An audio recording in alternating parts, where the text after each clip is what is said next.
Nivoaka tamin'ny fomba ofisialy androany ireo andiana mpianatra eo anivon'ny Orange Business School rehefa avy nandrato fianarana nandritra ny 3 volana nahazo ny fiofanana mahakasika indrindra ny télé opérateur ireto mpianatra ny isa 4 ireto.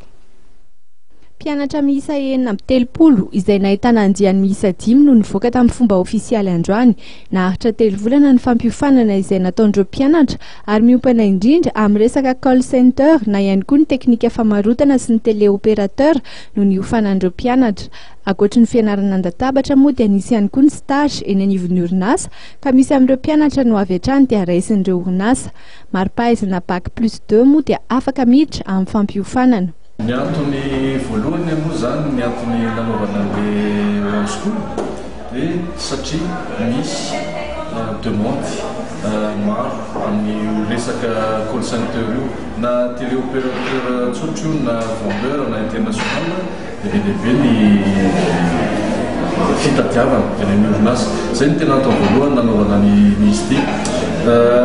Mazava ho azy zany fa noho izay antony zay dia zay ray mivoaka dia tafiditra ao anatina orinasa avokoa ny ankabeazana. Raha hoe misy antony manokana angambany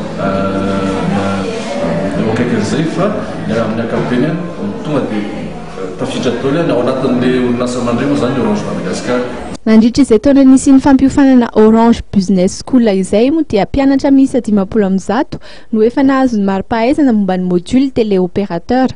Ankoatra fiofanana io dia misy ihany koa ireo hafa toy ny développement humain ahafahan'ireo mpiofana mikarakara ny atrikasany manokana. Misy hatrany moa ny fisoratana anarany ka afaka manantona ny Orange eny amin'ny galaxy Andraharo ireo izay mikasa ny iofana voafetra ihany koa ny toerana.